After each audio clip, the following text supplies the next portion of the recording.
tip-off. Come on, won't you say it loud? Ayo, we gon' turn this out. Tom Clark's main event. Dropkick now and powerbomb.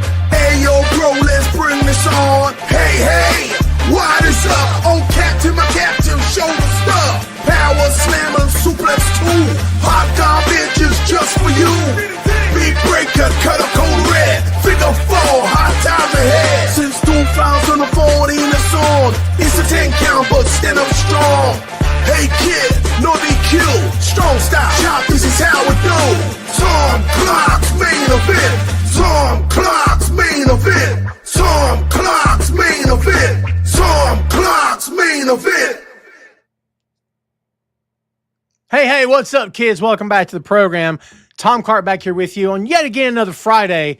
Thank you so much for tuning in today with us. Thanks for joining the show. Thanks for always being there, Doc. I used to say that line on the intro of every episode of the main event. And if you're not a Tombstone fan, you and I have nothing to say to each other. It was part of my usual intro. And I don't know how many people ever picked up on it, but I did it all the time. It has nothing to do with pro wrestling at all. It just always came out.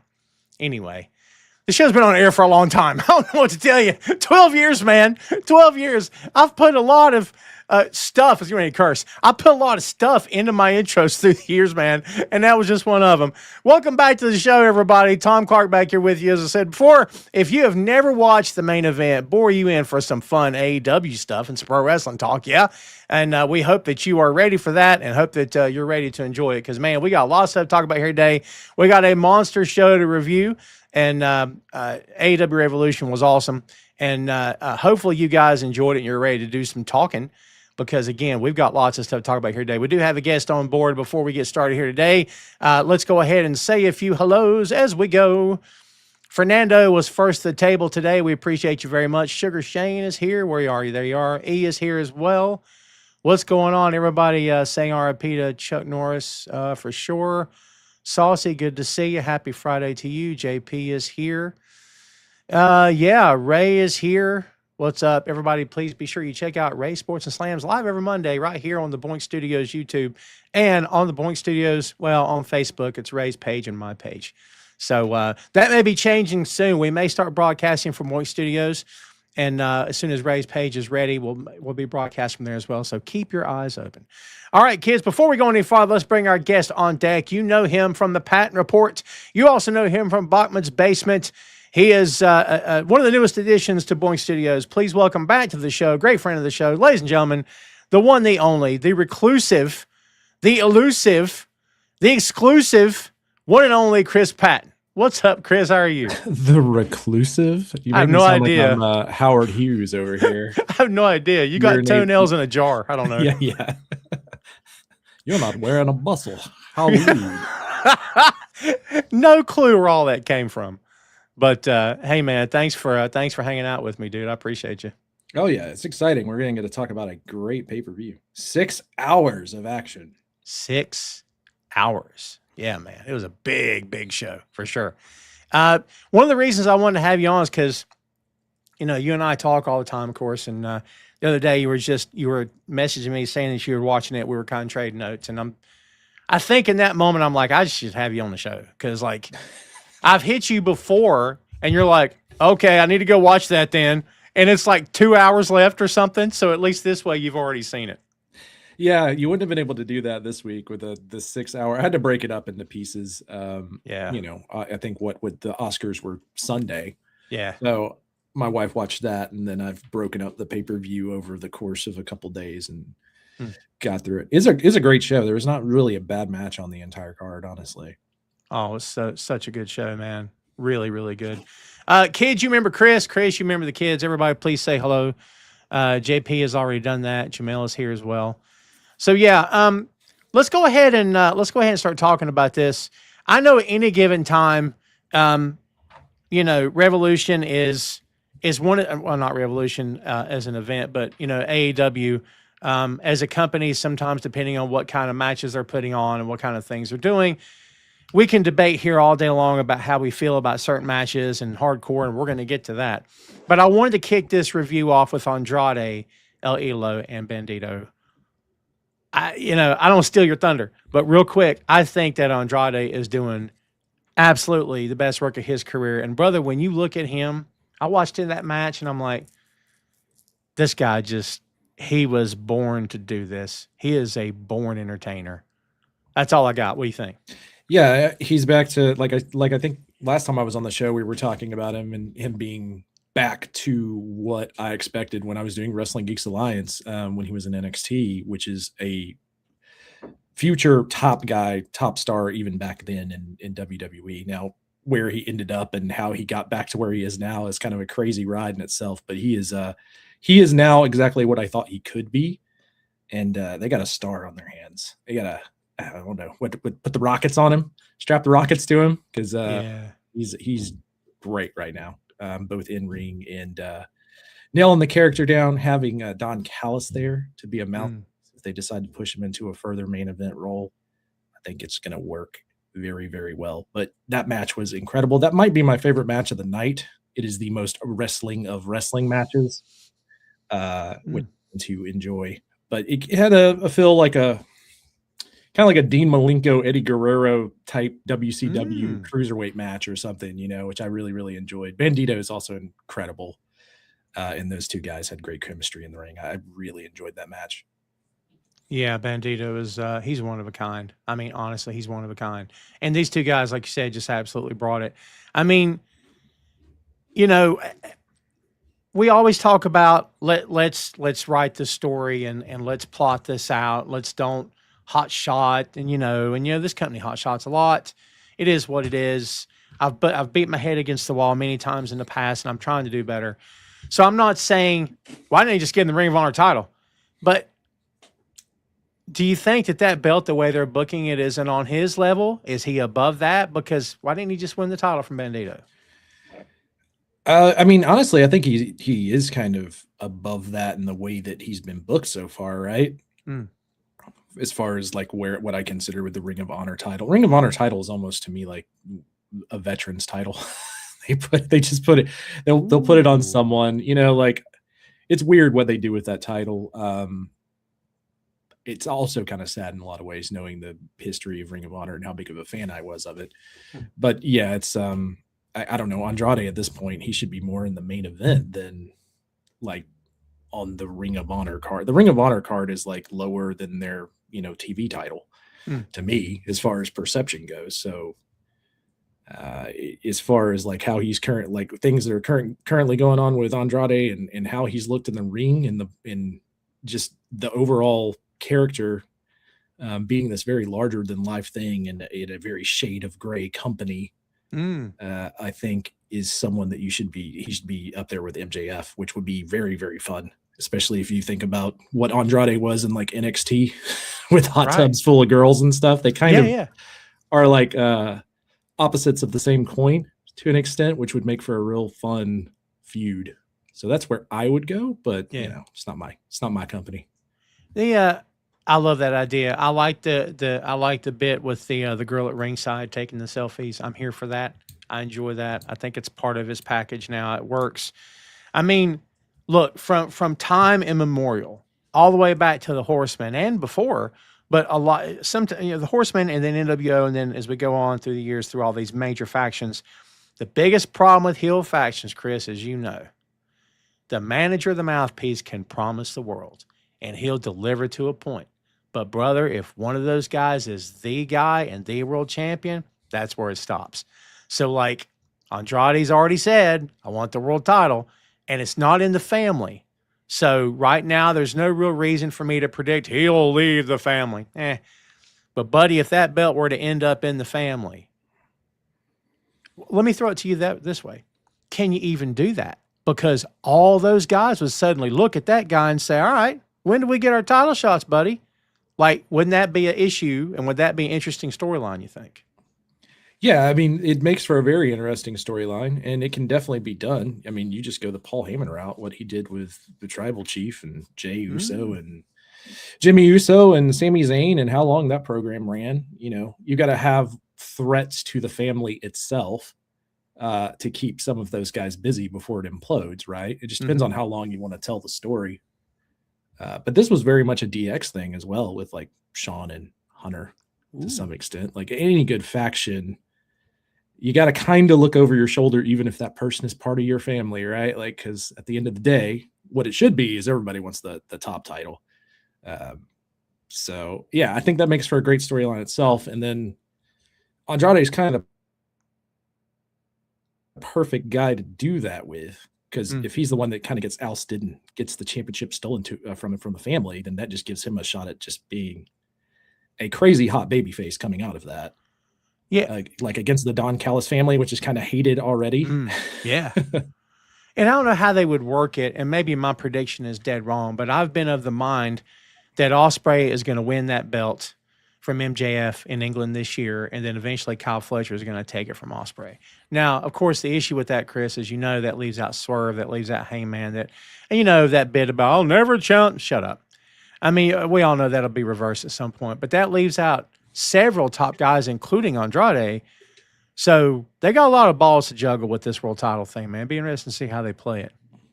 Yeah, I mean, we also later in the show we get the return of Will Ospreay, so that in itself would be the next guy up, right? Yeah, for sure. After he gets through Swerve, but you got a lot you can do with Andrade in the meantime, and I don't, there's plenty of opportunity there to put him into some interesting feuds, and tie in the family if you want to. I don't think he necessarily needs it.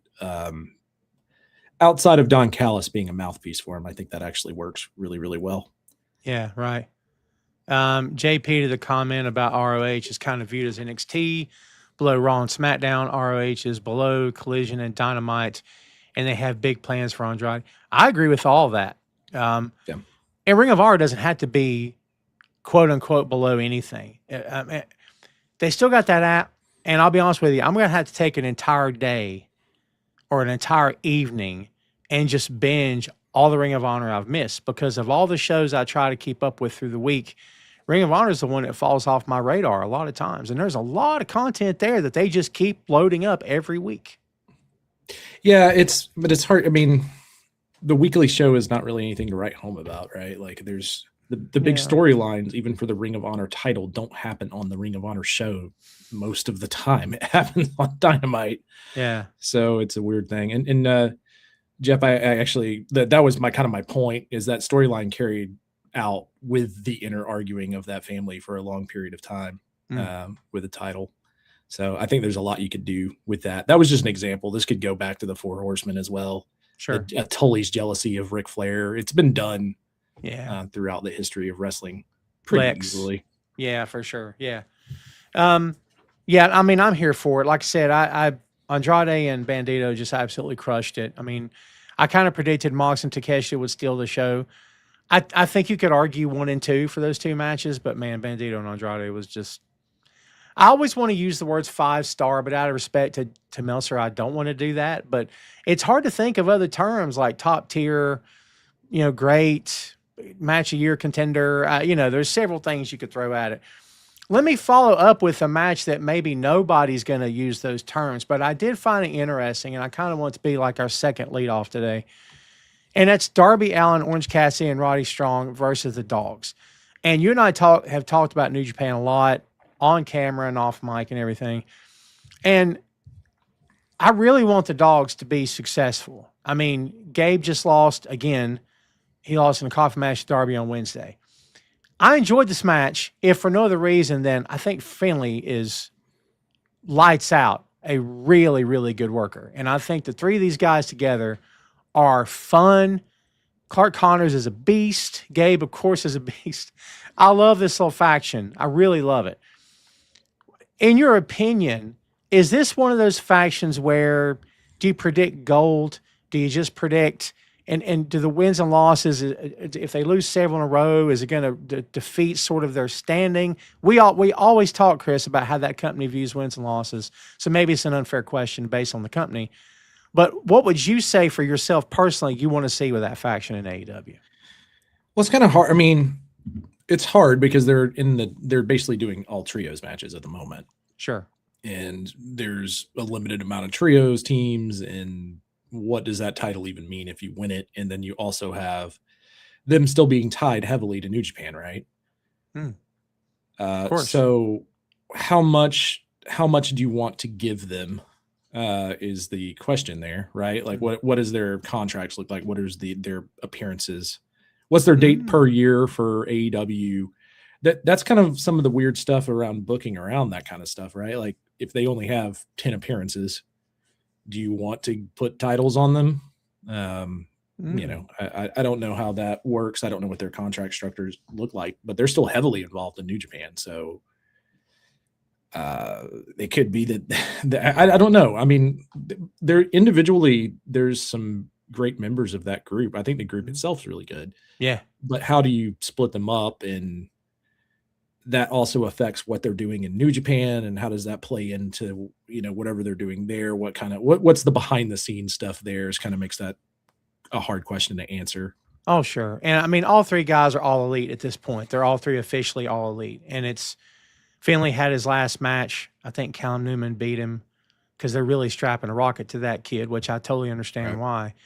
But yeah, I mean, they'll eventually start making spot appearances here and there, I believe. And then Gabe had that press conference where he just F New Japan, F AEW, and Khan's sitting there beside him like this. And like, you know, everybody plays out like Khan doesn't have control and this, that, and the other. I don't buy, I want to have to get off on this. I just don't buy on any planet that Khan knows zero about what's going to be said at any given time. I do not believe a word of that. Gabe's a professional. He's not going to show up to that table and go into business for himself as another veteran did. I don't think he's going to do that. And I think that they love him. He's very entertaining. He says anything, which I think people also love about him. I'm here for it. So, right. Yeah. I couldn't remember what their contracts look like because they've still, like, up until the last time I was watching, the most recent I've called up in New Japan, they were still working. So I wasn't sure how that played out. I mean, I guess trios titles, right? Yeah. But does that division mean anything? Is that what you would actually want? Or would you like to just take two guys out of this group and put them in more of a tag team division, have them feud with like the Bucks and FTR and have higher quality, high profile matches as opposed to because the trios division in AEW is not my favorite thing in the world. Yeah, same. I think it can be fun, but is it, I'll put it this way. When the trios match comes up on the card, I'm here for it. But do I sit around thinking about trios matches? No. Because you remember there was that block of time when I forget how long ago it was. We were on the show talking about, well, who's the trios champions right now? We're going, wait, I don't remember. Like it was a thing. We didn't remember. Like, geez. Yeah, I'm not the biggest fan of trios tag matches anyways. I think there's just a lot of moving parts. Exactly. Most of the time it turns into spots as opposed to like a great storytelling event. Not always. Sure. But in these mid-card sandwich between a bunch of other great matches kind of match, which is how they tend to be booked, unless it's like something with Moxley involved, right? Your top guys like the Death Riders, or they're doing something like that. It's generally just like, here's three guys, watch them do some spots. Mm-hmm. Yeah. Like this match could have completely been like, it was a great match, but like, would it have hurt your feelings if it just wasn't on the card? Probably not. I think it's important because if for no other reason than it showcases dogs as a unit, of course, but also I'm a big believer. I've been saying this for a couple of weeks now. I'm a big believer in the time has come to start doing something for Orange and Darby. And Darby, I think you could argue, I guess, I think Darby's had way more than Orange has had. Not that Orange has had nothing, but I think his biggest claim to fame was that international title run, which there's nothing to sneeze at. That was a great title run. But man, Darby had all that stuff with Sting and all the stuff that branched off of the Sting, association. So like, again, I'm not trying to do 1 and 2, but like, I really want AEW to do right by both of these guys. And then this past Wednesday night on Dynamite, Darby flat out got the mic and mentioned MJF and said, I'm coming for the world title. And I'm like, finally, this is what I want to see. I want to see him. Like MJF's full of bluster. We know he's egomaniac and everything, but Darby is a different animal. And we all know that. But like, be interesting to see how they could play that this time. It's interesting, but that's where kind of when you get into the hardcore elements of what they just did in a Texas death match, like the specialness of how Darby would beat MJF is kind of like Can he? Just watched MJF hang a guy in the main event. That's fair. It's one of those things where it's like, well, Darby's character is this daredevil that can do all this crazy stuff. But if your main event, if MJF's out here legitimately trying to kill people, I don't know that he's too worried about Darby. And Darby, as far as being put in these main match situations, as someone who likes Darby, my nieces love Darby, but every pay-per-view he would lose. Any singles match he would lose. He would have some kind of so they just lost interest altogether, right? Like it's kind of the thing with Darby. The injuries didn't help after Sting's retirement, and then going to take time to climb Everest, which good for you. That's a crazy feat. But it didn't help his run or push in AEW. Sure. And as much as I would love to see it, he's not going to be the guy to take the belt off MJF. I don't think he will either. Yeah. They're having MJF run through everybody right now to set up for Ospreay. Yeah.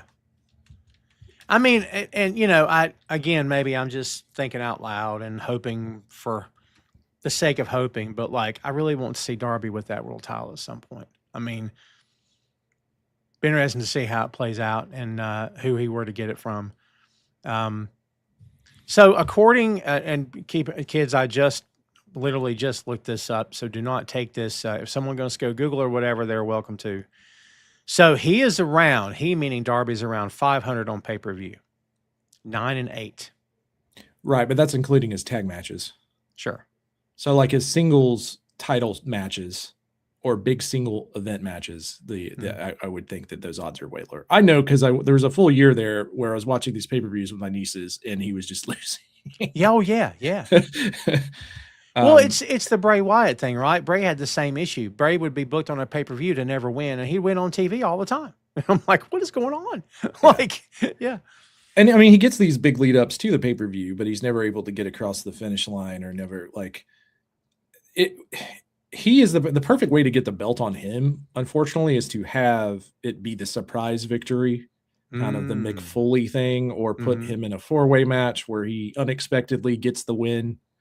And then goes on a run with the title belt and successfully defends it against a bunch of people. I think that would be the way I would probably go about it, just because, like I said, the thing that makes Darby special, you do with all of these other bigger stars, or not bigger stars, because I think, Darby in his own right is a huge star in AEW.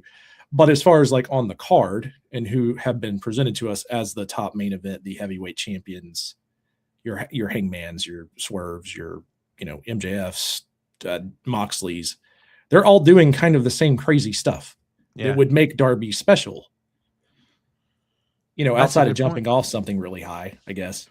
That's a good point. That's a really good point. And I personally would kind of like to see him lean more into Sting territory, where Sting never really had to do any of that. And to be fair, WCW wasn't really doing a lot of that when he was there, but lean more into the mystery, the coming down from the rafters and he's in the shadows. I think I'd kind of be here a little bit more for that, because to your point, a lot of that stuff's already happening. MJF has proven that he doesn't mind shedding blood and getting as crude and as raw as the other guy. To your point, maybe that does defeat Darby's persona to some degree.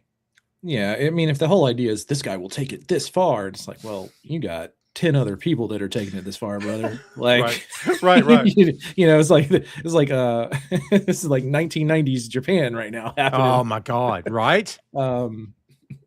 So we saw Hangman and MJF get blown up on this card. Yeah, oh, that's true. So yeah, it's one of those. It's a weird thing with Darby. I think there's ways to get him the belt. I don't know that it's happening anytime soon. I think he could have a real fun feud with MJF for a little bit, but I mean, all signs to me point towards Ospreay blowing through Swerve, and then Ospreay versus MJF. Yeah, Ospreay will take out Mox first, and then he'll, yeah. So it'll be Mox, obviously, because of the setup that they did, and then blow through Swerve, and then on to MJF for the title, probably towards what was their November pay-per-view. I think that gives them plenty of time to get there. Yeah, they got a lot of time, but we'll see how it plays out. It's going to be interesting. Let me move real quick to the women's match, Tekla versus Chris Statlander. 2 out of 3 falls match. I believe this match was hurt by card placement because it was after Swerve and Brody and just the way it was positioned, in my opinion, it was tough. I felt the crowd wasn't as into it as maybe they should have been. Part of me also wondered, was 2 out of 3 falls necessary? I didn't dislike the match by any means, but to me, it kind of feels like everybody jumped on the Tekla bandwagon. She's entertaining. Don't get me wrong. She is. I believe so too. But I still, for me, don't know if there's enough of, hey, I'm world championship material. I still don't know if maybe that's just Tom and everybody else is cool. But like, and it's not through her own fault. I just feel like maybe the buildup wasn't what it could have been. So did people care about this match as much as they should have? What did you think about this one? Yeah, the women's division's in such a hard spot. You know, I think everyone was really happy when Statlander won the title, but her character's kind of not. I don't know that it helped her character winning the title. Honestly, it's been kind of stagnant since then. Mm-hmm. Like you said, why did this need to be 3 falls if we're going to do 2 kind of screwy finishes in the middle of the match? Right. I didn't like that they made the referee look like an idiot. I always kind of hate that, especially in the way it was done. But yeah, as far as is she championship quality? I mean, I don't know. That championship belt is not the top of that division, so it's kind of it's one of those things where the actual storyline is not anywhere near there because it's still revolving around Toni Storm, which is, this is trying to give someone else a chance to get to that level. Mm-hmm. But she's just Toni Storm's just such a force in that company that a lot of times the rest of that women's division kind of is an afterthought if they're not working with Toni Storm. Unfortunately, I don't know how they break out of that. Realistically, that's a good point. I mean, it's worth mentioning. It is the AEW Women's World Championship. It should be important. It is important. Kind of feels like it could have been the TBS title, and either way, it's going to be the same thing. Man, I don't want to bag on Tekla, dude. It just feels as though she wasn't set up for success. Maybe I'm wrong. It feels like we had way more of a connection to Stat when she won the belt than we did to Tech. And it's okay that Tekla's heel. I don't care about that. It just feels like there wasn't enough of this is Tekla's night. I don't know, man. Maybe I'm overthinking it. Also doing that, I mean, the 2 out of 3 falls thing is usually because you can't get it done in one fall and you have multiple matches. Like, think about the great Cesaro Sheamus storyline they did, right? Where they had 7 matches that led to like the Iron Man match or whatever. That's a great way that they could have done this. Yeah. And then whoever won would have came out looking good. Right. But like, yeah, I mean, how many matches have they had? Like, why are we doing 2 out of 3 falls? With Tekla having her little faction, I don't know that is necessarily helping her at this point. It's kind of I don't know. It was a weird match. I mean, nothing was wrong with the match. Like, as far as the in-ring work, I didn't like the two finish the way that Tekla picked up her 2 wins the match. They kind of both were. I mean, you get the pull on the ropes with a bridging pin and then the weird ref spot, which is I wasn't a huge fan of that. But the match itself and the in-ring work, like Statlander was killing her against the with the guardrails. Yeah, right. Or whatever they call them now. I mean, JP's got a good point. It maybe could have been the main event of a Dynamite, maybe not be on a pay-per-view. I don't disagree with that. JP, if this is the match you're talking about. Jamel says, I'm ready for Marina to have a belt. I don't know if I am. I think she'll get it. She'll get one. I think she's fine where she's at right now, Chris, in my opinion. I think Marina just needs to keep chipping away. I think, God, man, look at her today versus 12 months ago. It's night and day. But, I don't know. We'll see. Fernando says, Chris Stat never connected with the fans. Tekla feels like a bigger star. It's interesting. That's an opinion. I don't think I agree with you, Fernando, but it's an opinion. I mean, like I said, I think after Statlander won the belt, that the character got a little stagnant and maybe the fans didn't enjoy it as much as the chase itself when she won the belt. But like when she was going for the title, like there was a good amount of fans that were clearly behind her. Of course. And she's been over in the company multiple times throughout, her, 5-6 years there. So Right. I don't, Tekla is the hot thing right now. She is. Yeah. But she's still nowhere's on the level of like Toni Storm. No. Like that's the whole problem is like you have 2 women's matches on this. One is for the title, but all focus is around the Toni Storm match. And then you're also going to march out Ronda Rousey. And it's like, well, okay, well, the Statlander in your women's title was an afterthought on your own show. Didn't need Rousey. I don't think they need Rousey. I think it's a bad move. I think the stuff that Rousey has said is beyond it's beyond reproach. I don't know. I would never have brought her in. I think it's a waste of time. You don't need her. You've got so many talented women. You do not need Ronda freaking Rousey. Like, so from what I've gathered, this is only like a 1 or 2 match thing because she's just promoting her UFC fight. Yeah, but still, return to UFC. So if she's just going to come in and lose to Toni Storm, then I guess no harm, no foul, right? If she loses, yeah, because it's not. They just don't need her. And again, like they've given people chances in that company that have said and done things that are just not awesome. And they're going to let her come back in, but then tell Trey Miguel he can't come in. All right, no, it's nonsense. I mean the other thing is no one cared when she showed up. That's the bigger problem. Like regardless of how you feel about Ronda Rousey as a performer or her personality or some of the things she said out of the ring, the biggest thing is she got into the ring and no one cared. Nobody cared. The crowd went mild. The crowd went mild. Yeah. Yeah.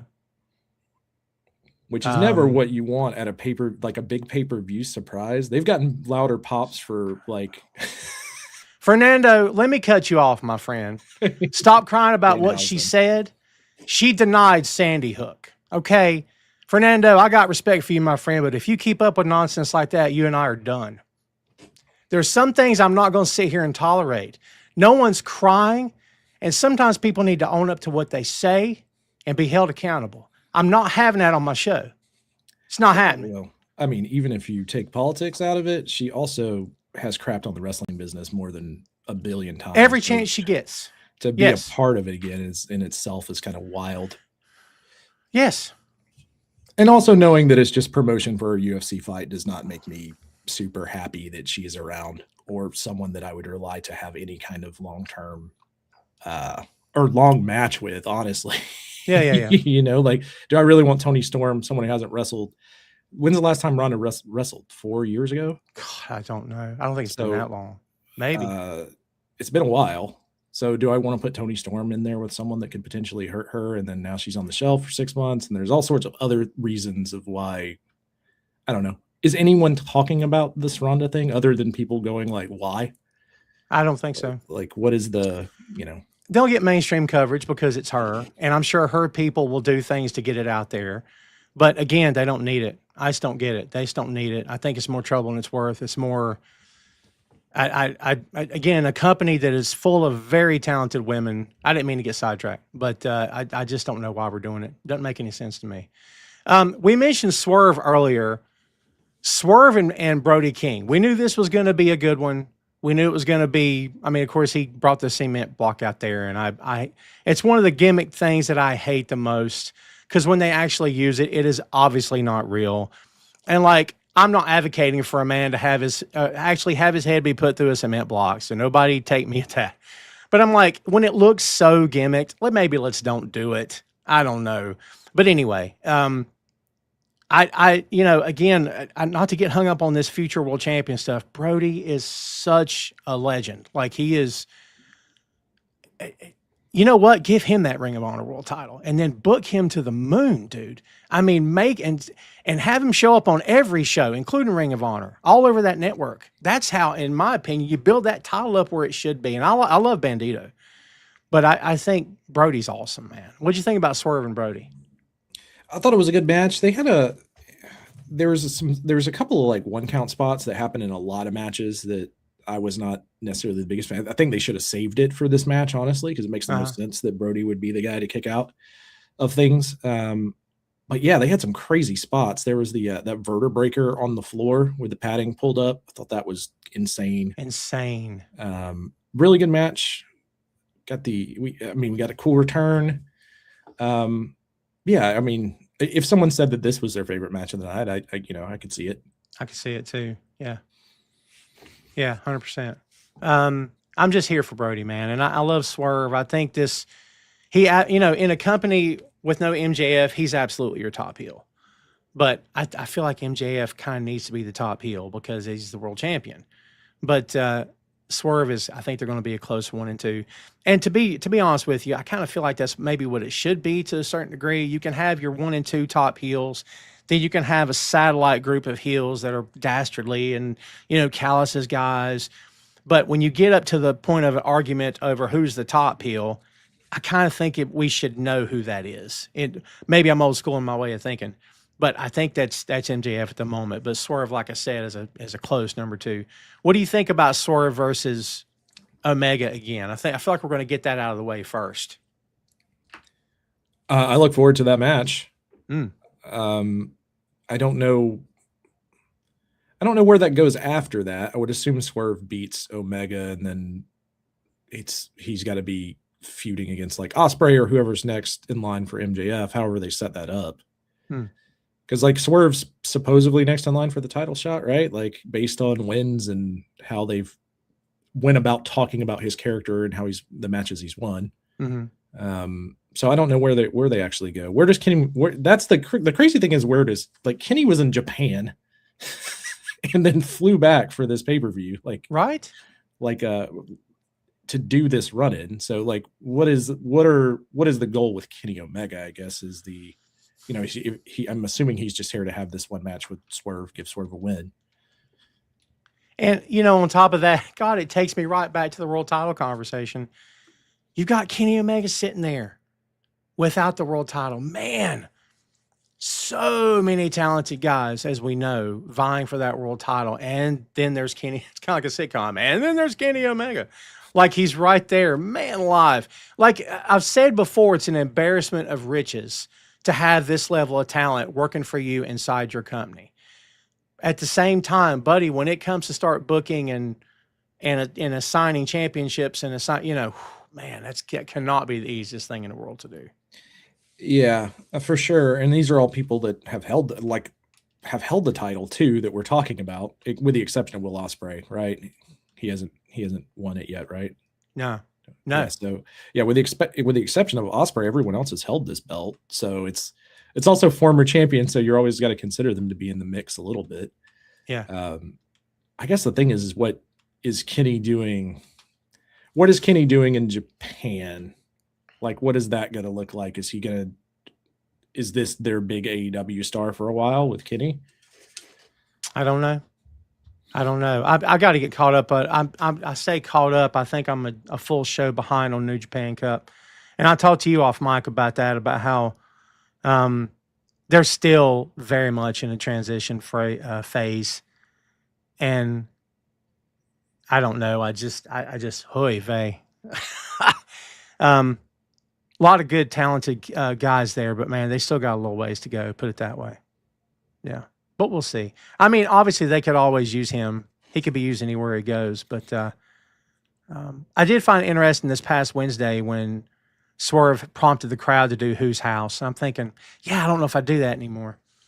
I don't know if I need him like being the villainous, dastardly, heel to end all heels, getting the crowds to say Whose House. Because like Nana stopped dancing. They've cut out a lot of that stuff, which I think makes a lot of sense. But yeah, I don't know. We'll see. Yeah, it's one of those. That's one of those weird things where that's the catchphrase, and maybe he's trying to be like, "Have I done enough to make the crowd boo me when I say it?" Yeah. The answer to that is no. No. It's like Stone Cold and what kind of at this point. God, don't watch Dynamite this past Wednesday. It wasn't a good crowd from what you could hear, and the what chant happened the entire night. I'm like, people need to grow up and move on from WWE. Look, when you go to WWE show, knock yourselves out. When you don't go to WWE show, cut it out. Like, and even at a WWE show, you know how old that chant is? Let it go and move on. I don't understand it, man. I don't get it. don't get it. Well, at a WWE show, chant whatever you want because they're charging you like $300 a ticket. Well, that's fair. Can't argue that. They ain't charging me because I'm not going. Yeah. Let's talk about a couple of these big tag matches. Talk about trios match for AEW World Trios Championship. Mystico and Jet Speed prevailed over the Don Callis family of Okada, Kyle Fletcher, and Mark Davis to become your new champs. I like that Mystico's getting this renewed run. I think it's pretty cool. I like they all came out in the matching mask and everything. I don't have a lot of feedback on this other than it was a fun match. I think Mark Davis is a hoss. I enjoy watching him work. I think Kyle Fletcher is a future world champion. What else can you say about Okada? But with it being a trios match, I thought it was entertaining. They went a long time. They went 17 minutes and 10 seconds. So they had a long time to go. But what'd you think about this one? To me, it was one of the weaker cards or weaker matches on the show, but it was still very enjoyable. I don't have a whole lot of notes for this one, man. Like, I don't know. What did you think about it? maybe you'll jog something up. I mean, again, it's the idea of Jet Speed is the future. Like Kevin Knight is the future, right? Like the guy is so insanely talented, and these guys together are a great little tag team. But like in terms of this match, I don't know. The great thing about the Don Callis family is that they can fill up any kind of match on the card, any kind of spot on the card, which is cool. I thought it was an entertaining match. I enjoyed watching it. Again, I didn't have a lot of feedback about it. Like it was good for what it was, put it that way. Yeah, my overall takeaway from it was, why does this need to be a pay-per-view match? Exactly right. Well, that's a fair assessment. I'm going to address this Fernando thing. Everybody's getting upset. Maria, I'm not going to put your comment up. I don't put up curse words on my show. It's my show, kids. And I've been very lenient with a lot of the comments that have come through here. And I always respect and appreciate my viewers. I've never lashed out at anybody. I'm not lashing out right now. But a lot of things that people choose to say and what they say are inexcusable. Fernando, if you feel that way, drop. Drop, Fernando. You don't have to stick around, my friend. If you don't want to watch the show, don't watch the show. I mean, I'm just to a point now where we've got this notion that it doesn't matter what anybody says. It matters to me. And if nobody agrees, you don't have to agree. Don't have to agree, okay? Because a lot of the things that we just ignore, we ignore Ospreay, we ignore Darby, we ignore Jay Lethal, we ignore a lot of stuff, and we all talk about wrestling. I'm here to talk about wrestling. You're not wrong about that, but it's still my show. So like at the end of the day, you don't like it, you want to call Snowflake, then don't watch. You can drop anytime you want to. You're not obligated to stay here. You want to stay here to hate? I don't have to put your comments up. I don't think I'm being unreasonable, everybody. If you feel otherwise, you don't have to watch. Sorry, that's how I feel. You can drop. So it just hits me the wrong way. I just don't like that. Again, we're just supposed to ignore what people say like it doesn't matter. I think I'm past that at this point. I don't know. I'm past it. So there we are. I feel like Daddy got upset and yelled in the kitchen or something. So I apologize if anybody gets their feelings hurt. But at the same time, if you can have your opinions, but Tom can't have his, all right, that seems weird. Okay, so I mean, if that's how it is, it's how it is. But I'm just not here for that anymore. I'm just not doing it. Like, again, I've always been respectful. I've had people say some of the worst stuff to me here on this show, and I block them and move on, or I just don't even address it. But I've been as patient as I can be with some of this stuff. It's just too much. Apologies, Chris. You're my guest. So apologies for bringing that out. But yeah, I mean, to wrap it back around, we're talking about wrestling. I think I summed up Ronda Rousey in wrestling in general. She's not here to be a wrestler. She's here to promote her next UFC fight. I don't think it moved the needle at all. The crowd on the pay-per-view wasn't impressed. No. This is someone who supported Ronda Rousey when she was in WWE before she started talking like negatively about the business she was actively working on which in itself is wild. So like I said, take all the politics out of it you want. I don't think that she does anything really for AEW other than maybe get a mention on ESPN, which is also kind of unlikely with the tie-in with WWE. So I don't know. Like, what was the end goal? Like, what was the end goal to promote? It's to promote her UFC fight. It has nothing to do with AEW. She'll be there for 2 matches. And the crowd didn't care. And if people are talking about it on social media, if you pull those comments up and you look at them, it's a lot of people being like, no one cares.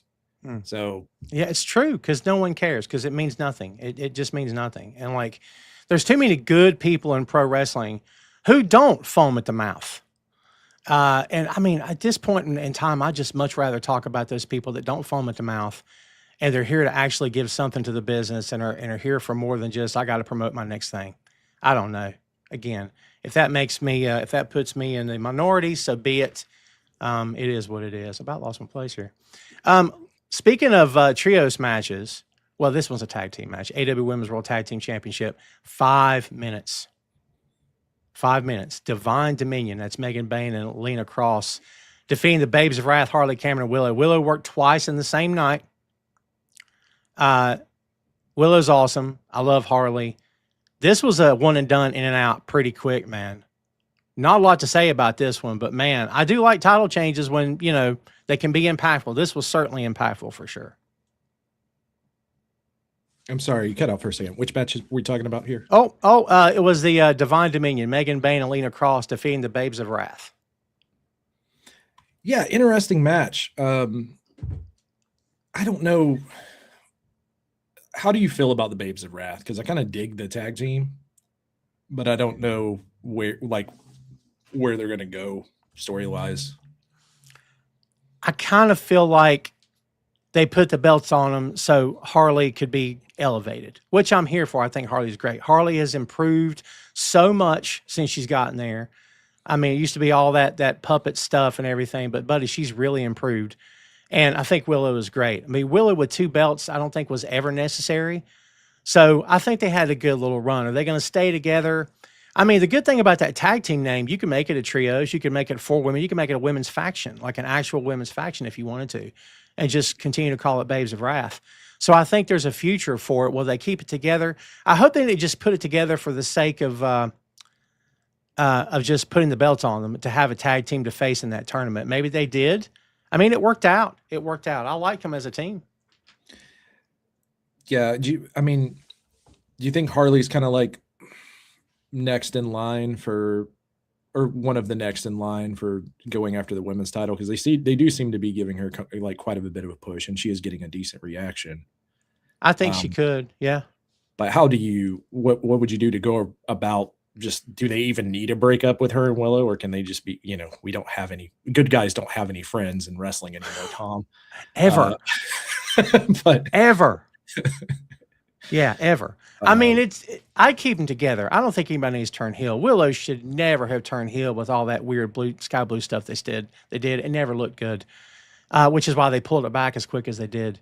But like, I don't think you need to turn anybody heel here. Just have her go off and challenge for the world title. If you ever challenge for the TBS title, things are going to get heated because faces can't work in that company without trying to kill each other. So it is what it is. But I like to see her go for the world championship. I think her and Tekla would be a good match. Tekla is good. And I think that where Harley is still, you know, earning her stripes and making her way, Tekla could carry her through those parts of the match. I think it'd be interesting to see. Yeah, I felt like they would actually have pretty good chemistry in the ring together as well. If Tekla and her get together and kind of lay out the match beforehand. Yeah. I think they could have a pretty good match. I agree. Yeah, I'm kind of on the same point of view, as this was a way to kind of get Harley a title and get more eyes on her, more than anything else as far as like the tag team run, like the gold itself. Yeah, I agree. Yeah, I'm God, it's so hard to form together like predictions for some of this stuff because like I said before, they've got so many talented people and X number of belts, which I guess that's the thought behind let's keep putting more belts in there because we got all this talent. I mean, I get it to a certain degree, but at the same time, when there's still not enough belts to go around because they're all this talent, woo, that's wild, man. That is wild.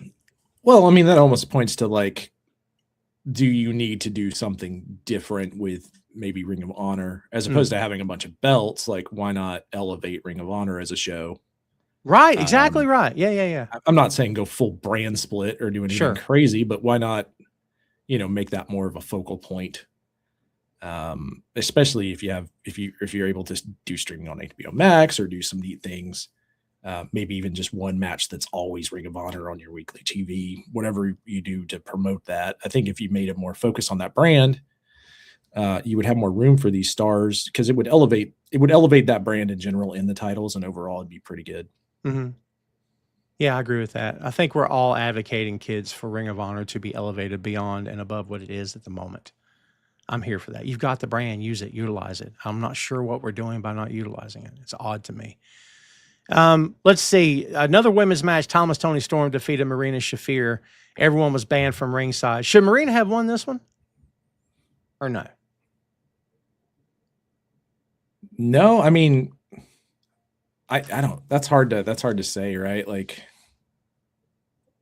because of the looming topic we've already talked about, I don't want to bring up. I'm assuming that is the match, right? With Tony and Ronda, like that's the setup. Yeah, I guess so. Yeah. So, you can't really have Marina win here to do that. Yeah. Sorry, I just had to delete some stupid comment. So there you go. And sometimes it happens, kids. That's what happens in this game. Sometimes you have to block and move on. So that's what we're doing. Yeah, look, I like Marina quite a bit. As I said about Harley earlier, Marina's also come a heck of a long way. It doesn't hurt that she's been working with some talented guys. It doesn't hurt that Mox has been coaching her up. I think her ring presence is much better than it's ever been. I think that, and I forget how it was, who was it that said that maybe she's the brains behind Death Riders. I'm kind of okay with that. I kind of like that, actually. So I love that maybe if they would go in that direction, I think I'd be here for that. But, I've heard people complain about Tony not having the championship and not being at the epicenter of the booking. I'm like, yeah, but you can't. I guess you could, Chris. You could maintain that for extended periods of time, but eventually somebody else is going to have to be rotated in. Do you know what I mean? Which I think is what's happened with Tony. She's still awesome. She's still a top spotlighted performer, but eventually it's going to have to be, you got to move people around, right? Well, I mean, they're trying to build the rest of the division up too, right? Sure. Like, so she doesn't need the belt first and foremost. And this is going to be, I guess, a high profile match that she's going to be going into next anyways. I would have had no problem if Marina won here, but based on the aftermath of this match, that doesn't, they seem like they had some things planned. So the go-to would be Toni Storm winning. Jamel with a great comment. I'm tired of seeing her built up like a true baddie, but she loses all the time. That is not a bad thought. That makes a lot of sense. You could say the same thing about Brody to some extent. Ooh, fair. JP says, why not get rid of the squash matches and replace them with an ROH match? That'd be more entertaining. I agree with that too. Squash matches serve a purpose, so I won't get off on that too much. They do serve a purpose. I don't want several of them, and I don't want them all the time. I think today's crowd is far different than when they were in the 80s. I don't think crowds would put up with that too awful much. I mean, they'll do it to a point. I mean, we see them on Dynamite every week. It's so-and-so versus local hometown guys who always get a pop when they raise their arms. But I don't think you can do it in a full card of like that on TV like you used to in the 80s. I think we're just past it. Yeah, and I think that much like you're saying, there's a time and place, right? I think you need the right star to do it for it to actually work or be effective. Like, not every person that's got some size needs to do a squash match. They could go in there and have a 5-minute match with local talent. Ric Flair used to do it. It's true. It's true. Yeah. You know what I mean? You can make a local guy look good and have a good match. But yeah, I would rather them just do a Ring of Honor match, honestly. Like that's kind of what I was getting at. It's like take one match a week, highlight that brand, get some of your top stars involved that you don't have anything or any like big storylines coming up for, and shift it to that show and make that show more entertaining. Give me a reason to log on to that app, right, and check out Ring of Honor. That's a good call. Yeah. We spent a lot of time on this card because it's a big card, everybody. But let's see what else we got here. FTR, talk about return. We had the return of Cope and Christian. at the end of this match. AEW World Tag Team Championship. I was on the record as saying that after this match, I kind of want the Bucks and FTR to be done for a while because we've seen it multiple times. But I also said I knew it was going to be a banger because I knew it was. And I knew it was going to be a really, really good match. The Bucks don't age. I think they proved that again at this pay-per-view. They don't age. They're tremendous. FTR is doing their thing. I mean, it was a highly entertaining match. They had a lot of time to tell their story, 18 and a half minutes, or almost 19 minutes. I know you're a Young Bucks guy. Where do you fit this in among their string of matches? Do you think it's that good, or what's your thoughts? I mean, it's a Young Bucks FTR match. It was good. Mm-hmm. I don't know how you rate them at this point. There's been like 10? Many. Many, a lot. It was a good match. Yeah. I like the tie-in with it being the Bucks' hometown and them trying to give you the feel that the Bucks were going to win, right? And then FTR still is able to pull out the W. I like the old school heat FTR got by coming out with like Celtics starter jerseys on. I thought that was fun. Yeah. They did some crazy things. There was a lot of like kick out, like some near fall stuff that it just tend to be in these matches, but like a lot of these top rope finishers for like 1 counts and 2 counts, which is kind of insane. Yeah, yeah. But that's just the match. I mean, that's just the kind of matches the FTR and the Bucks have. Sure. They've got to find whatever their next tag team is, though. Like whoever can split this up a little bit. Like what is going to be the next big thing that can kind of have these big feud matches that they're going to carry on for a while. I mean, the setup for this afterwards is like, hey, we're going to do a TLC match. You guys ready for that? That's what it kind of came off with Cope and Cage coming out in the aftermath. Yeah, and they cut that promo on Dynamite where they came out, interrupted the Bucks, and they were very civil and very respectful toward them. But there's going to be a match, and they're going to book it as it's a dream match. It's Cope and Christian versus the Bucks, and I mean that works. That's fine, and they'll probably be face each other, and then maybe a triple threat for the tag belts. They'll probably book it any number of ways. I mean, I feel like Cope and Christian come out of this with the belts. I do. Yeah, I'm assuming that this is going to turn into some like tables, ladders, and chairs. Oh my, as JR would say, match. Right. You got the Buck. Maybe they have to go through the Bucks, and then there's the Bucks are always kind of in between being good guys and bad guys to some extent. They screw them over for the titles. That's a 3-way TLC type match. I could see that easily happening. Especially because the Bucks love their TLC matches as well, and that would be they did one with the Hardys. They might as well try to, and they've done one with the Dudleys. So this would be the trifecta for them if they could do one with Christian and Edge. Right. Yeah, for sure. Yeah, I like Cope a lot. I think Christian is great. So, I love that guy, man. Talk about a guy that has just reinvented himself to the point of just every time he's on camera, he's just fantastic. It's going to be a good match. We'll see. JP says, I said no way Cope and Cage would come back, but I was dead wrong. I felt like they would. But here's what I'll tell you, man. I said, I think last week or the week before on the show, there's been so many stops and starts with Cope. Not his fault, but, that tends to pour water on the fire pretty quick. Where fans get excited to see the match and then he disappears. Again, no fault of his own. So hopefully this time everybody will stay healthy. Let's put it that way. Well, if they go the TLC match, well, it could end, right? That could end very quickly. Right. Yeah, for sure. No, but all joking aside, I hope that I would love to see Christian and Edge, and Cope have a nice little tag team title run. I think that breaks up exactly what I was talking about. Maybe you can get some new blood, a new tag team in there. They got plenty. They got tons, and those could be that. I mean, those 2 guys that should definitely could easily elevate someone, right? Oh yeah. So you could get some great tag matches out and help elevate if they end up with the titles. Which I assume if they do that match, they're going to end up with the titles, right? Like, I would assume, yeah. But yeah, like that. I think it makes complete sense. I don't know that, I don't care about seeing either of them in the singles division. I think that heavyweight title picture is stacked anyways. So putting them into the tag division, adding one more great tag team in there doing the TLC match, and then coming out of there and putting some younger talent with them, some of the other young tag teams that they have, I think you have a chance to elevate some other tag teams, some other guys. Yeah, for sure. I mean, again, Private Party's right there. I mean, Outriders are right there. Or Outrunners. I always call them Outriders.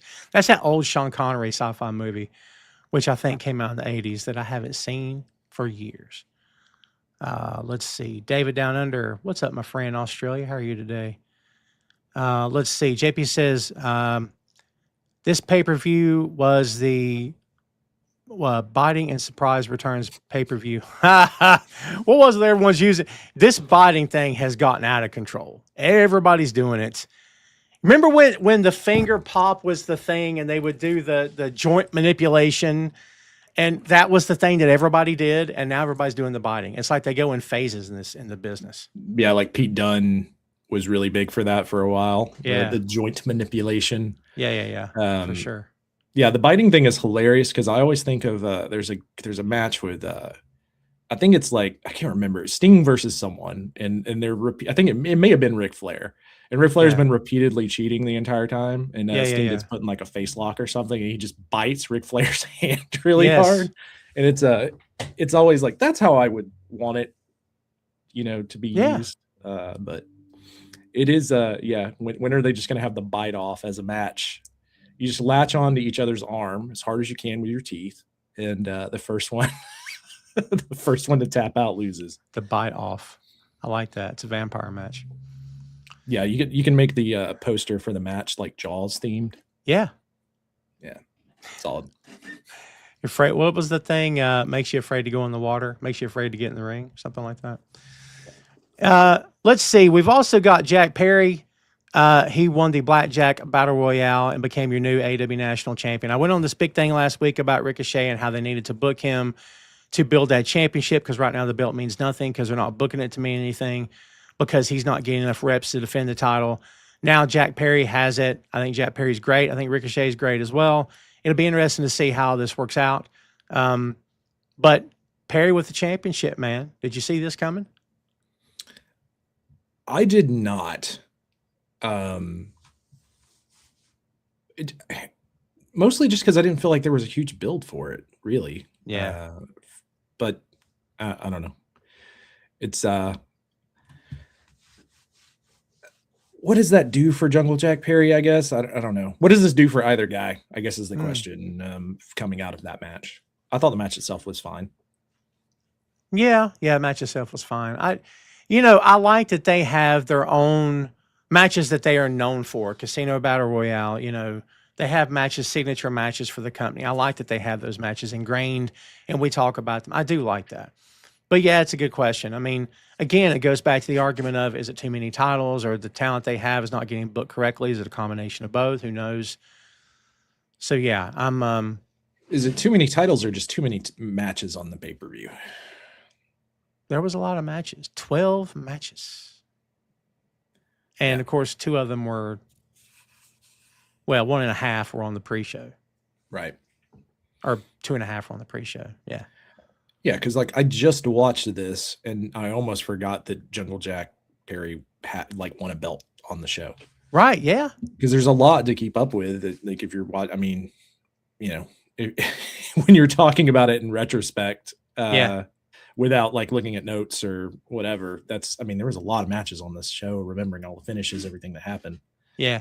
I don't remember anything that really blew my mind about this match. Like I said, it's more of this comes into play of do they need this many belts? I don't know that the belt hurts or helps in this situation, but I also don't know where are they going with Jungle Jack Perry?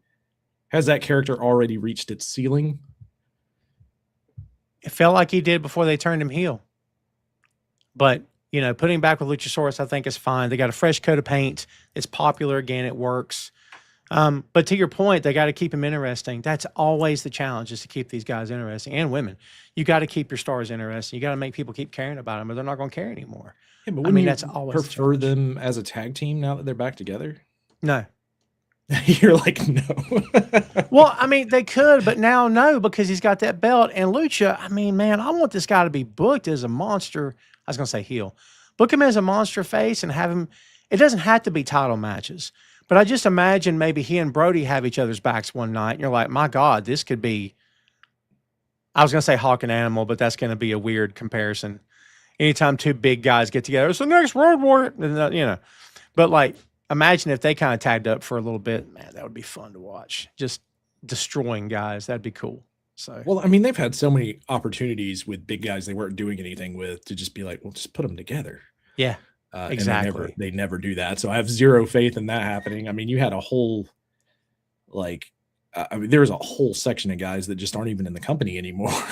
Yeah, right. Guys, they could have at least put in a tag team and had like a Steiner Brothers, Road Warriors, Legion of Doom kind of deal going. Yeah. But you know, they also, that goes back into the thing of like, that's not really their style of wrestling either. 100%. Yeah. So it's the same reason why I don't think Luchasaurus is ever going to be the big dominant monster that you want him to be. Mm-hmm. It's also just not it's just not what AEW does. That's fair. This is turning back around to the women's match. Willow did retain the AWTBS championship by defeating Lena Cross. That kind of goes on with what we were saying earlier. And then, of course, Lena had her revenge later in the card, if you want to call it revenge, with the tag team championship. So it is what it is. I'm glad that Willow kept the belt. We mentioned Mox and Takeshita. I believe Mox and Takeshita. I knew they were going to bring it. Mox is great. Ospreay at the end of the match, as you said earlier. Let me tell you what my first thought was when Ospreay came out. Number one, very cool that he's back. Number two, I thought, man, John was really coming off like a baby face, and the crowd was really warming to him. They ran those spots where Takeshita didn't want his guys to jump with Mox when he was down. Mox wanted to shake his hand.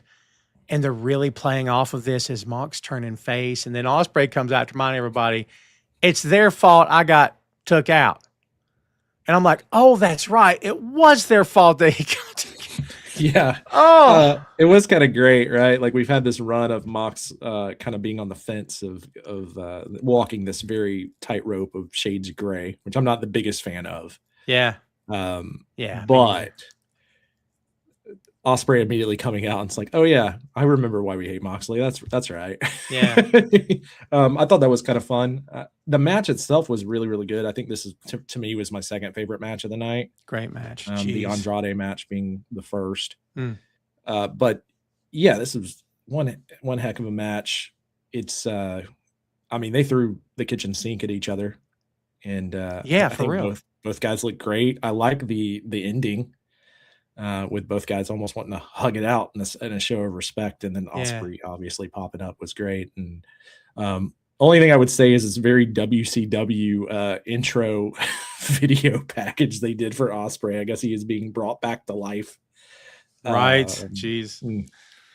Yeah. As someone who just watched The Langoliers. That's right. 1995 made for TV film. Shameless plug. Check out Bachman's Basement.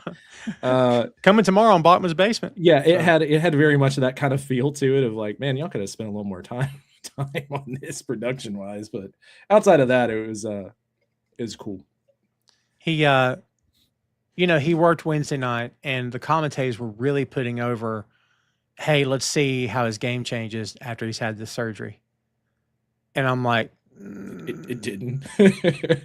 Well, I think he'll still hit the high spots he wants to hit.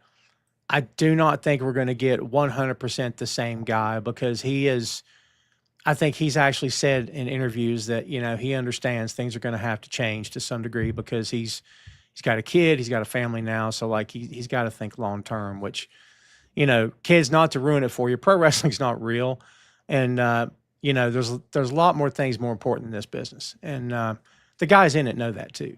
I mean, he's got some great mentors that can also speak to that, even within that company. Someone like Kenny Omega, for instance, Danielson, in New Japan, Tanahashi, etc. He's worked with some people that's careers probably ended way before they should have because of the way that they sold in matches. Right. So that would be the main thing, like his high spots and stuff. It's not the stuff I worry about. It's like the way he takes like a high, he's going to take a high backdrop, right? Yeah, Just right. comes straight down on his neck as opposed to his back, like that kind of stuff. It looks incredible. But also every time he lands one of those, it reminds me of like Shawn Michaels back injuries and stuff when he would take like those big, huge back body drops and land like that. Maybe it's partially his fault that people do that. But yeah, I mean, do you need that from Will Ospreay? Probably not. Right? Just gotta. It's kind of interesting because Bryan Danielson, when he came back, he said he was going to change his style. He had all this stuff, and they ended up still going 1,000 miles an hour. So it's always one of those things. It's like when you're that competitive and you're that good at something, it's kind of hard to get into any kind of sporting event or something like that and say, okay, I need to dial it back to like 75% of what I've been doing my entire career. It's tough. It's not blown. Yeah, it's not. It's doable. It's doable, but it'll have to be. It'll be tough. But I think the thought. I can't speak for Will, but I feel like the thought for some of these guys is, yeah, but that's not what the crowd wants to see. The crowd wants Will Ospreay, and they don't know a Will Ospreay that doesn't go full throttle. Like that's one of the reasons that Austin didn't want to come back when he had opportunities to come back, because his comment was, if I can't be Steve Austin, if I can't be Stone Cold, I'm not going to go in the ring. I have to be able to get them what they expect. So I get that to a large degree. I get that because we've seen veterans holding on, maybe arguably way past the point where they should, and not being able to be the person that you remembered from your childhood. So I hope that Will finds a good mix because I like him a lot. But yeah, I would almost say like, if he hasn't already, reach out to like AJ Styles, because I think AJ Styles is the perfect example of wrestling at that high level and finding ways to change his style and continue to have great matches in the longevity. Because he's a great example that it very similar to Will Ospreay. If you go back and watch some of the earlier TNA stuff, right, or New Japan stuff, to where he's been in WWE for the past, I guess, almost 10 years at this point, right? Still having great matches, still doing the signature AJ Styles spots, but dialing it back a little bit. Yes. And I don't think it hurt him one iota, popularity wise. Not at all. You could argue he was, I was gonna say better. He's just as good now as he ever was. I mean, it's AJ Styles. Great pull, by the way. I think that's a really good call. Is that he would, make a text a guy or call him up or something and say, hey, let me bend your ear for a minute. Because, these guys all speak the same language. They probably even have to ask questions to each other. They just know what to say. So, like, yeah, I think that makes a lot of sense, man. One match left. I saved it for the very end. World title. Was it too much, or does that even matter in this company anymore? It's too much for me. It's not my cup of tea.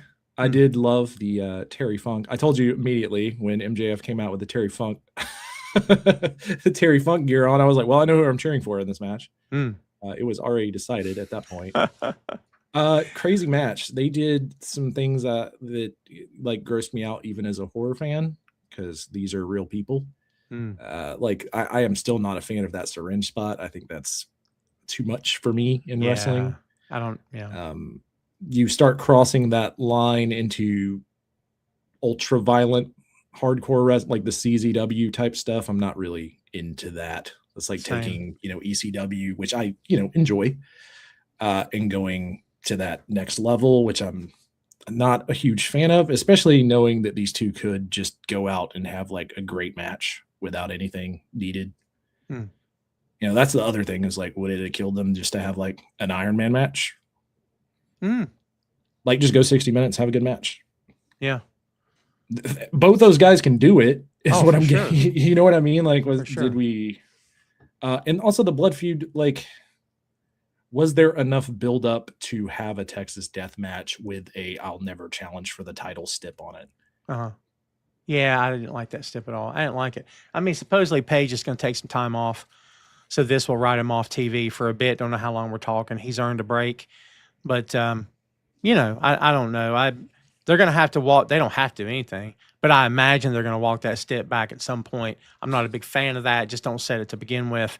You could have ended this match a number of ways where he technically doesn't lose or whatever you want to say. Maybe he was unconscious or whatever. I don't know.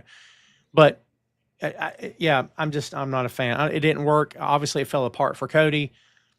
It worked here on the show, but I think long term is going to be what tells whether or not if this worked. I mean, I hope that they go with him just putting a mask on and coming back, Dusty Rhodes style, as I've talked about before, which would be brilliant. I'm assuming he could just win the ring, right? He can't challenge for the title, but he can take MJF's ring. Ooh, that might be the way in. Either that, or he wins like one of their. You get an opportunity for the championship things, and it's like, well, that bypasses it because he won the match or whatever. There's a couple different ways, but I think the interesting way would be to take something that MJF loves and has held on to through multiple matches to get that diamond ring. Yeah. And MJF has a reason to have to offer him a title shot, right? I like that a lot. I was just thinking, what if it ended up being like a tag match where the winner of the fall gets a world title shot and he accidentally gets, I don't know, it doesn't mean to be too much comedy, but I'm just thinking he didn't mean to get the pin or something. And he's like, wait a minute, what? Because I'm a man of my word, I'm going to stick to what I say, and he ends up accidentally getting a title shot. I think that would work if you massaged it correctly, but I don't know. Yeah. How have people generally felt about the Hangman, the people fans that you've talked to? Because I've had friends that love it, and I have friends that were like, that was not for me. I've seen kind of in the middle on it. I've seen both, and this isn't directed at you, but I kind of feel like at this point, if people are pulling their hair out over it, I don't know. I think pulling your hair out over the first time they did stuff like this, sure. But at this point, I don't think you should be desensitized to it. We should never be desensitized to it because it's very, very extreme, no pun intended. But I don't know. At some point, you're like, if you go watch an action film and then you complain about the 12th explosion. Well, what did they put that explosion there for? Well, there was 11 others. Like, what are we doing? And I hate to be that guy that always talks about movies and compares it to pro wrestling, but they're going to do what they're going to do, man. And Tony allows it. I guess he's okay with it. He has to be okay with it, or he would say no to it.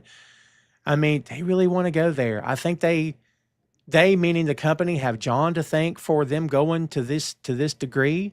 I think if John was an advocate of going that far, again, can't speak for John, don't know him, but I think if he wasn't an advocate for going that far, nobody else would feel empowered to maybe go that far too. It's interesting, man. Yeah. Well, the funny thing is some of for me, the most memorable spots in the match don't really have to do with that. I mean, those stand out because I've seen them on social media about a bazillion times. Yeah.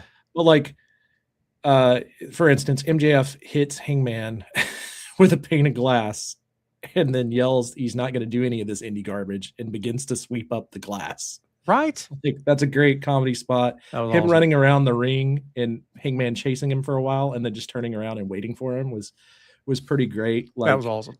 The dog collar spot in itself, is a classic, and I think was very effective as far as the finish goes. There's a lot of things that's like, did the light tubes actually make that match any better? Did the syringe make that match any better? It's like that kind of, it's more of that for me than anything else. It's like, did it add anything to the match that wouldn't have been there if they just had a match? I don't think so. I mean, everything's got to be gimmicked, and I'm a big advocate for gimmicking everything.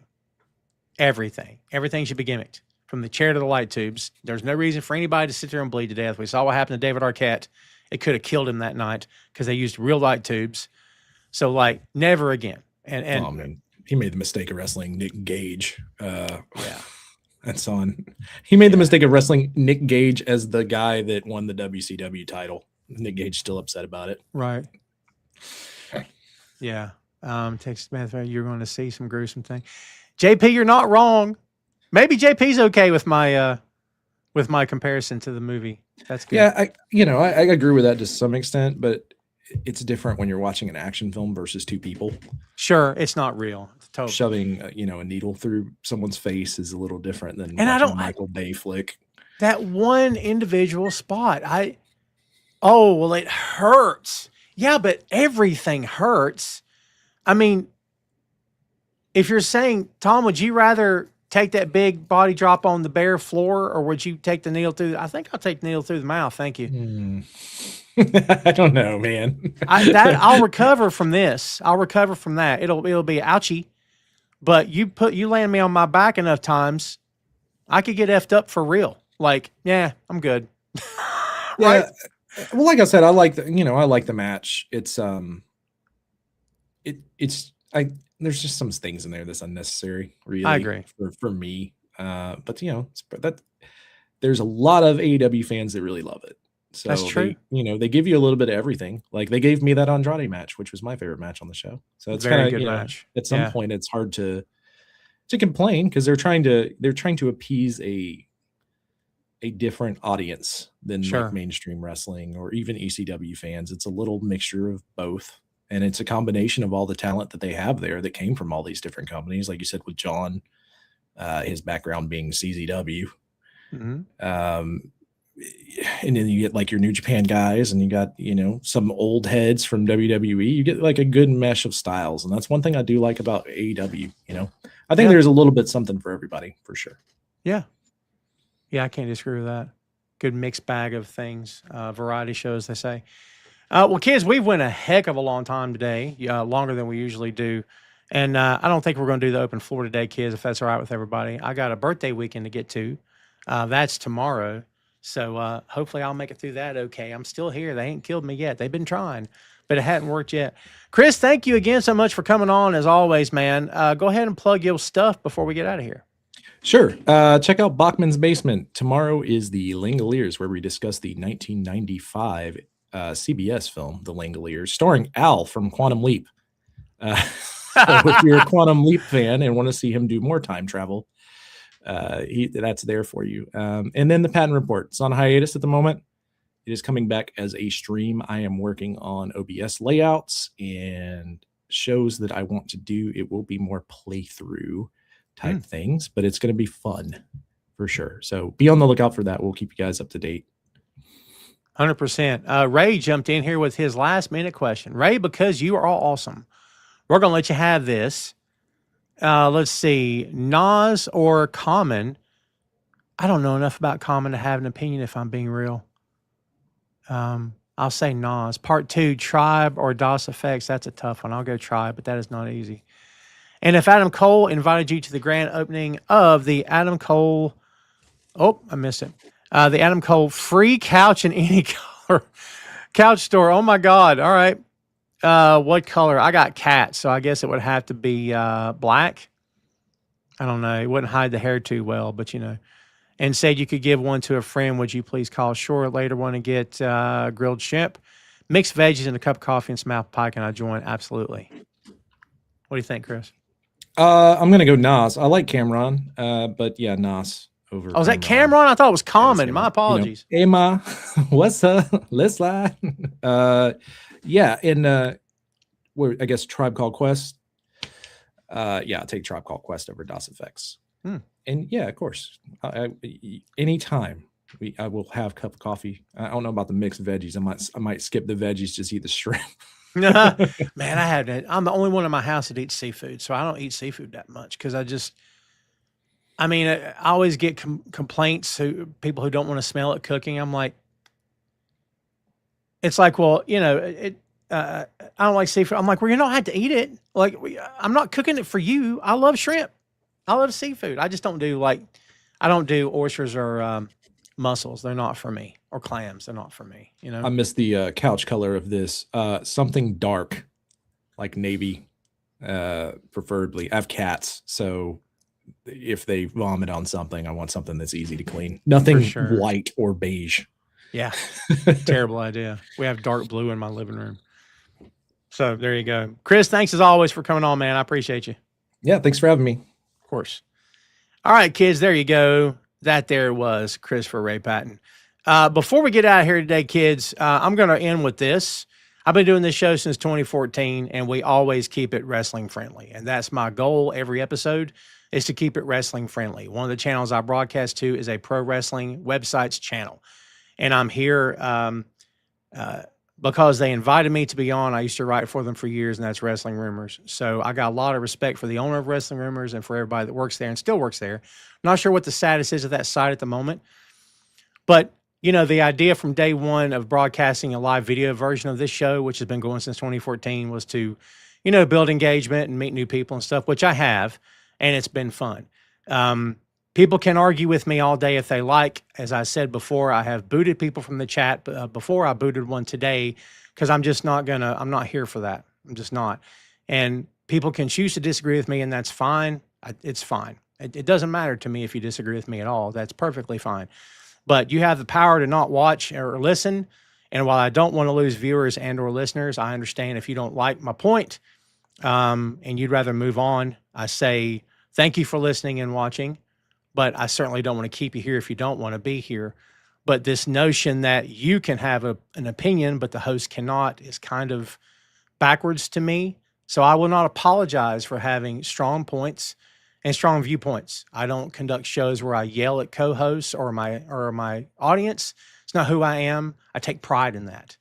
And I'm not gonna, I won't change my format. I have no reason to change my format. But I'm also no longer going to put my head in the sand when it comes to some things, okay? And if that makes people uncomfortable, it is what it is. I do not believe that everyone who says something dumb, they should be persecuted for the rest of their days. I've said plenty of dumb stuff in my time. I should hope that we can all be adults and move on. But when you get to the degree of some of the terrible things that some people choose to say with no remorse, I got a big problem with that. And it's okay that I have a big problem with that. I'm allowed to, and I will not apologize for having a big problem with that. Having said all that, I've talked enough. My throat's dry, and I got birthday cake to get to. So I'm going to go do that. To everybody that continues to watch and support the show, it means loads to me. Thank you so much for always hanging in there. And I appreciate you very much. And to everyone else that got upset and split or who were booted, you know, it is what it is. I hold no ill will. And I move on with my life. And I suggest we all do the same thing. So there you go. Again, thanks to everybody who continues to support Boink Studios. Remember us on YouTube. Bachman's Basement, brand new episode dropping tomorrow. Ray Sports and Slams Monday. Tom Clark 6 on podcast Tuesday. Barry Moda podcast review of the Bear Wednesday. And right back here a week from today, you got it, Tom Clark's main event. And then Bachman's Basement, we start the whole thing over again. No sleep till Brooklyn. Okay, and no rest for the wicked. That's all I got for you, kids. I appreciate you very much. Thanks, everybody, for hanging out with me today. Thanks for being patient. Thanks for being awesome. I appreciate you very much. Kids, have a great weekend. Be safe out there. Be kind to each other. Don't say dumb stuff to people, and encourage people and lift them up. And let's try to get through all this together if we can. Thanks, as always, kids. And we will see you next time.